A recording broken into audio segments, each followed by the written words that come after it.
Hello guys, welcome to my YouTube channel. मैं tuition भाई Rastogi sir. किसी भी बच्चे ने अगर सब्सक्राइब नहीं किया चैनल तो प्लीज़ सब्सक्राइब कर दें। सब्सक्राइब का नीचे ऑप्शन आ रहा है, बेल आइकन आ रहा है, उसको सब्सक्राइब करके आप बेल आइकन को अलर्ट कर दीजिए, जिसकी वजह से आपको जितनी भी मैं वीडियो डालता हूँ, जितनी भी आपके पास सारी नोटिफिकेशन आ जाए और आप उनको अच्छे से देख सकते हैं। ठीक है बेटा, आज मेरा चैप्टर है अलजेब्रा एक्सप्रेशन, चैप्टर 12 है, क्लास 8 का। ठीक है बेटा, अब हमारा सबसे बड़ी चीज़ है कि हमारा अलजेब्रा यूज़ कहाँ होता है। अब अलजेब्रा है तो, लेकिन हमें ये भी तो पता होना चाहिए ना इसका यूज़ कहाँ पर है। तो मैं उसका एप्लीकेशन बता रहा हूँ, उसका यूज़ बता रहा हूँ, वो हमारे लिए कहाँ कहाँ पर उपयोगी होता है। ये एक तो यूज़ होता है एज रिलेटेड प्रॉब्लम सॉल्व करने के लिए। एज रिलेटेड प्रॉब्लम जैसे कि मैं बोल दूँ कि सीता है, सीता की एज 10 ईयर है, उसकी मॉम की एज 50 ईयर है, तो उनके बीच में कितना गैप है या क्या है, उस एज फैक्टर में हम निकालने के लिए अलजेब्रा का यूज़ कर सकते हैं। या हमें किसी की स्पीड को कैलकुलेट करना है, डिस्टेंस को मेज़र करना है, या टाइम ऑफ मूविंग ऑब्जेक्ट, मतलब हमें किसी भी चीज़ का जो काम हो रहा है ऑब्जेक्ट का, उसका हमें टाइम निकालना है। वो उस चीज़ में हम किस चीज़ का यूज़ कर सकते हैं, अलजेब्रा का यूज़ कर सकते हैं। ठीक है, ये और कहाँ पे यूज़ हो सकता है, ये कैलकुलेट करने के लिए काम हो सकता है मनी को, परसेंटेज रिलेटेड प्रॉब्लम्स, जो जैसे पैसे दिया आपने या किसी चीज़ की परसेंटेज निकालनी, आप वहाँ पे यूज़ कर सकते हैं। ठीक है, और जैसे कि आपने कुछ परचेस करा, जैसे टेक एन एग्जांपल, आप किसी मॉल में गए, मॉल में आपने 10 आइटम खरीदे। अब आइटम खरीदे हैं आपने, बड़े बड़े आइटम खरीदे, अब उसे पैक करने के लिए आपको लिए पॉली बैग चाहिए होगा। पॉली बैग आप नहीं लेके गए तो आप क्या करेंगे, जस्ट इमेजिन करें कि एक मतलब 10 आइटम लिया आपने, तो एक बैग में 3 आइटम आ सकते हैं। तो आपको कितने बैग लेने पड़ेंगे, आपको कैसे पता चला? आपको क्या करोगे, जितने आइटम है 10 आइटम है, 10 आइटम को 3 से डिवाइड कर दोगे, क्योंकि कितने एक बैग में कितने आ सकते हैं, 3 पॉइंट, मतलब एक बैग में मतलब टोटल बैग्स कितने हो गए, 3.33। ये तो है नहीं कि 0.33 का बैग आएगा, नहीं आएगा ना। तो आपको कितने बैग लेने पड़ेंगे, 4 लेने पड़ेंगे। आपने एज्यूम ही तो करा, अलजेब्रा ही तो कर रहे हो ये। ठीक है, अब जो अलजेब्रा को सॉल्व करने के लिए हमारे पास 3 चीज़ें होती हैं बेटा।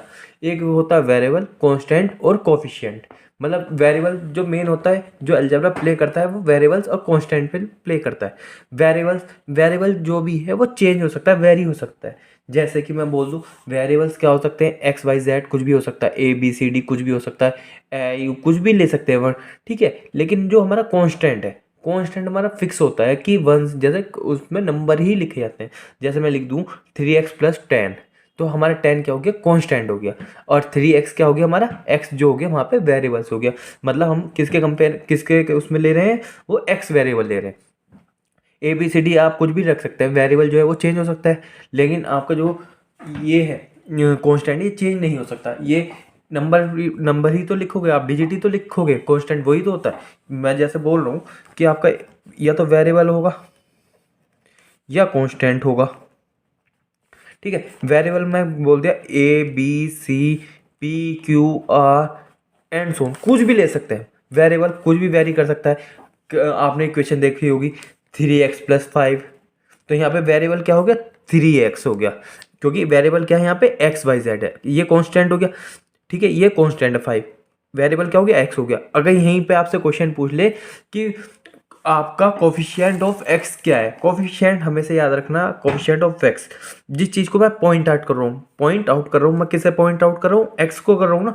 x के साथ एक्स्ट्रा क्या चीज़ है, 3, ये हमारा कोफिशिएंट ऑफ x होगा। जैसे कभी कभी क्या क्वेश्चन आज पूछ लेता है, 3x+5x² + z। ठीक है, ये आपकी इक्वेशन है। अब मैं पूछ लूँ कोफिशिएंट ऑफ y, अब यहाँ पे y तो है नहीं, तो हमारा कोफिशिएंट y ऑफ कितना हो जाएगा, 0 हो जाएगा, क्योंकि यहाँ पे कोई y का नहीं है। अगर मैं यही क्वेश्चन पूछ लूँ आपसे, कोफिशिएंट ऑफ x² क्या होगा, देखो अब यहाँ पे x² को पकड़ोगे और किसी से मतलब नहीं, x² ये है, तो इसका कोफिशिएंट क्या है, 5 है, क्योंकि इसके साथ एक्स्ट्रा क्या है, 5 ही तो है। हमें इन दोनों से मतलब नहीं है, सिर्फ 5 से मतलब होगा। ठीक है, समझ आया बेटा? तो सबसे कोफिशिएंट ऑफ x² क्या होगा, 5 होगा।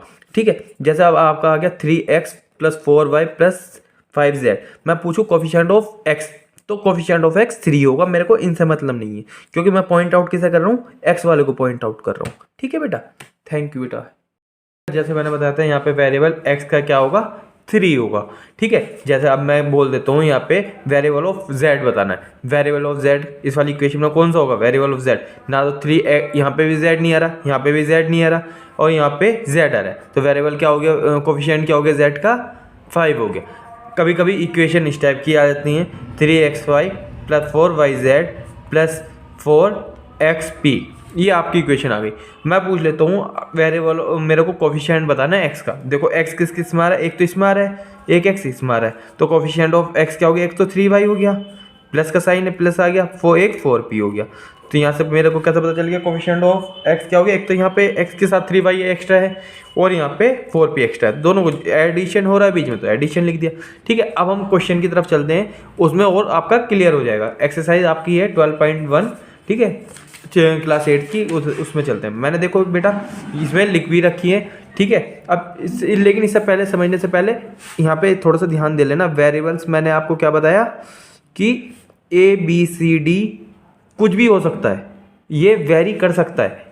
ए भी रख दो, बी रख दो, सी रख दो, एक्स रख दो, एक्स स्क्वायर रख दो, वाई स्क्वायर रख दो, कुछ भी चेंज हो सकता है। इसका फिक्स नहीं है, इसकी पावर्स हो सकती हैं, बिना पावर के हो सकता है। ए भी आ सकता है, ए की पावर भी आ सकती है, बी आ सकता है, बी की पावर आ सकती है, कुछ भी आ सकता है। लेकिन जो कॉन्स्टेंट होगा, कॉन्स्टेंट क्या होगा, वो फिक्स होगा, वो फिक्स होगा। डिजिट ही तो आएंगी बस, डिजिट जैसे नंबर 1 आ जाएगा, 2 आ जाएगा, 3 आ जाएगा, 4 आ जाएगा, 5 आ जाएगा, एंड सो ऑन आ जाएगा, कोई से भी आ जाएगा।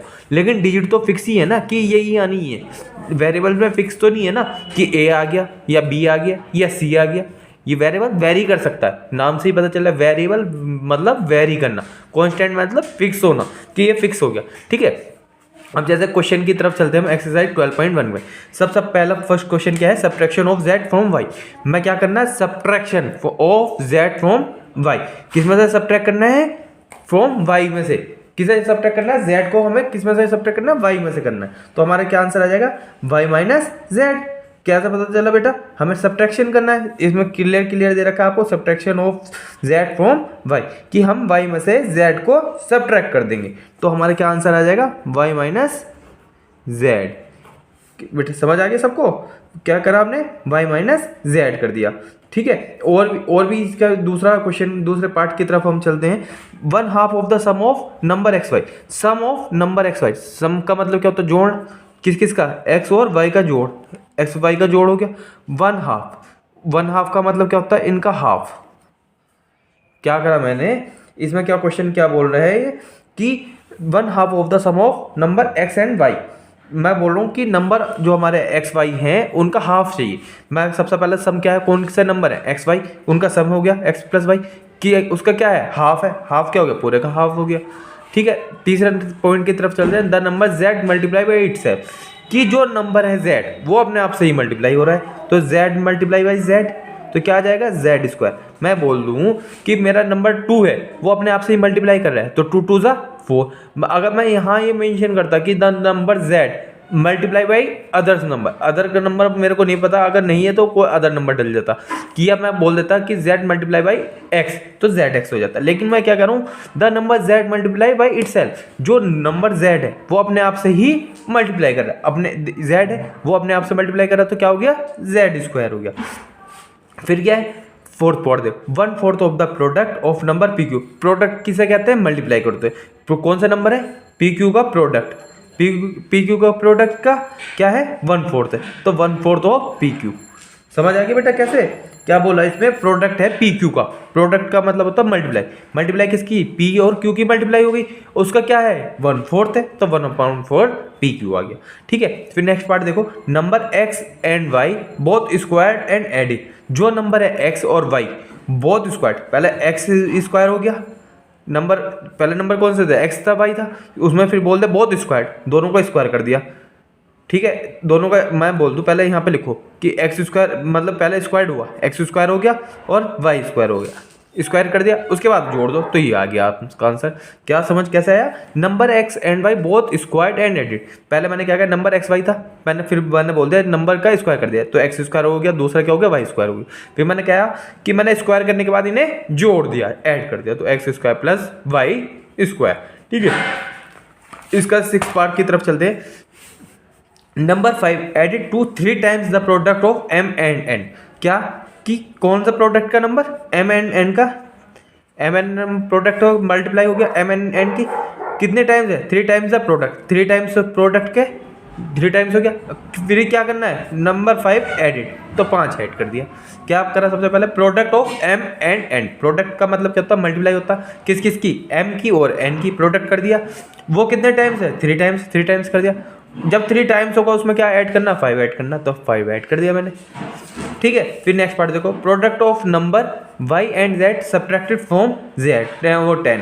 Product of number y z product का मतलब होता है मल्टीप्लाई तो y z का मल्टीप्लाई हो गया सब्ट्रैक्टेड फ्रॉम 10 किस में से सब्ट्रैक्ट करना 10 में से सब्ट्रैक्ट करना है तो 10 माइनस वाई जेड। दोबारा देखो मैं कह रहा हूँ product of Y Z product Y Z हो गया किस में से सब्ट्रैक्ट करना 10 में से सब्ट्रैक्ट करना 10 में से सब्ट्रैक्ट हो गया। अब देखो next part sum of number A and B subtracted from their product. जो सम है the sum of number A and B sum क्या हो गया सम का होता है मतलब जोड़ ए प्लस बी हो गया सब्ट्रैक्टेड फ्रॉम देयर प्रोडक्ट वो सब्ट्रैक्ट मैंने किस में से करने उनके मल्टीप्लाई में तो प्रोडक्ट क्या होता है ए बी हो गया उसमें ए सब्ट्रैक्ट हो a b minus a plus b. कैसा है देखो दोबारा बता देता हूँ sum of number A and B sum क्या मतलब क्या होता है जोड़ ए प्लस बी का जोड़ दिया मैंने। फिर क्या रहा सब्ट्रैक्ट करना है किस में से उनके प्रोडक्ट में प्रोडक्ट नंबर किसका लेंगे अब ए और बी का तो प्रोडक्ट लेंगे प्रोडक्ट का मतलब क्या होता है मल्टीप्लाई करना तो ए और बी की मल्टीप्लाई कर दी उसमें से सब्ट्रैक्ट करना क्या इनका सम तो सब्ट्रैक्ट कर दिया मैंने इनका सम। ठीक है अब चलते हैं हम क्वेश्चन नंबर 2 की तरफ। ठीक है identify the terms fact of the following expression show the terms and factor by tree diagram. Tree diagram देखो बेटा आपने देखा होगा सबने पेड़ देखा है पेड़ की अलग अलग शाखाएं ऐसी हो जाती है इस टाइप से वो देखा ना आपने पेड़ चारों तरफ से पत्ती ऐसे निकाल देता है खांचे से खिंच जाते हैं तो यही ऐसे हमें इस वाले डायग्राम में करना।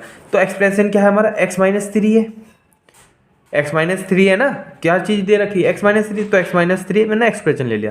फिर मेरे को इसका टर्म्स लेनी टर्म्स में यहाँ पे कौन कौन सी बेटा एक तो x ही है दूसरी क्या चीज़ है -3 का मतलब क्या है मैं -3 मैंने लिख दिया अलग। यहाँ पे कौन कौन से फैक्टर थे एक तो x था एक -3 था मैंने ऐसे लिख दिया। अब इसके फैक्टर क्या होंगे x के 1 × x ही तो होंगे। अगर यहाँ पे सिंगल x है तो मैंने बताया था किसी भी चीज़ का कोफिशिएंट 1 ही होता है जब किसी के आगे कुछ नहीं होता तो 1 होता है कोफिशिएंट तो इसका f कोफिशिएंट कितना हो गया 1 तो 1 × x हो गया। अब ये है -3 एक तो 3 होगा इसका कोफिशिएंट कितना हो गया -1 क्यों आया क्योंकि इसके आगे माइनस का साइन लगा अगर प्लस का होता तो 1 × 3 हो जाता। ठीक है ये आ गया। अब जैसे हमारा एक्सप्रेशन है 1 + x + x², 1 + x + x²। ठीक है तो इसकी टर्म्स तोड़ेंगे हम इधर टर्म्स कैसे लिख सकते हैं एक तो हमारी 1 हो गई दूसरी हमारी x हो गई तीसरी हमारी x² हो गई तीनों को मैंने ऐसे लिख दिया। 1 को मैं कैसे लिख सकता हूँ 1 ही हो गया या 1 × 1 कर दो या 1 ही लिख दो। x को कैसे लिख सकता हूँ x आ गया 1 × x लिख दो या x लिख दो। x² को कैसे लिख सकता हूँ x और x जब तो x² है। मैंने क्या करा जैसे तुमने देखा होगा पेड़ है पेड़ की अलग अलग टहनी पे अलग अलग चीज़ होती है ना तो ये पेड़ है पेड़ को मैंने थोड़ा 3 पार्ट में तोड़ दिया फिर उन पार्ट्स को और शाखाओं में तोड़ दिया जैसे डंडी निकलती है फिर और उसके बाद वो ब्रेक हो जाती है इस टाइप से मैंने इसको ब्रेक कर दिया। ठीक है अब जैसा आता है y - y3 एक्सप्रेशन क्या आपका y - y3 है इसके टर्म्स कौन सी हो गई एक तो y हो गई एक -y3 हो गई। फैक्टर क्या होंगे इसके एक तो y हो गया और इसके क्या हो गया -1 हो गया क्योंकि एक माइनस का साइन बताया था तो मैंने बताया इसका कोफिशिएंट -1 होगा। फिर y3 का क्या हो गया y3 को कैसे लिख सकते हैं y ये ऐसे लिख सकते हैं y को 3 को। ठीक है समझ आ गया -y3 था तो -1 ले लिया y3 को कैसे ब्रेक कर सकते हो y। अब ज़्यादा यहाँ पे है 5xy² + 7x²y तो एक्सप्रेशन क्या है 5xy² + 7x²y है। तो यहाँ पे टर्म्स कौन कौन सी हो जाएंगी दो ही तो टर्म्स है एक तो 5xy² है प्लस एक 7x²y है तो इसके फैक्टर क्या हो जाएंगे 4 पार्ट्स में जाएंगे एक तो 5 वाला हो गया एक x हो गया। अब यहाँ y² है तो y को स्क्वायर को कैसे लिख सकता हूँ y × y लिख सकता हूँ ना क्योंकि मेरे को अलग अलग तोड़ना। अब यहाँ पे क्या होगा एक तो 7 हो गया एक x हो गया एक x हो गया एक y हो गया तो ये आंसर आ गया। कैसे आया 5xy² था एक 5 की अलग टहनी हो गई एक x की अलग टहनी हो गई y² की था एक y की टहनी हो गई एक दूसरी y की टहनी हो गई। अब यहाँ पे 7x² y है एक 7 की टहनी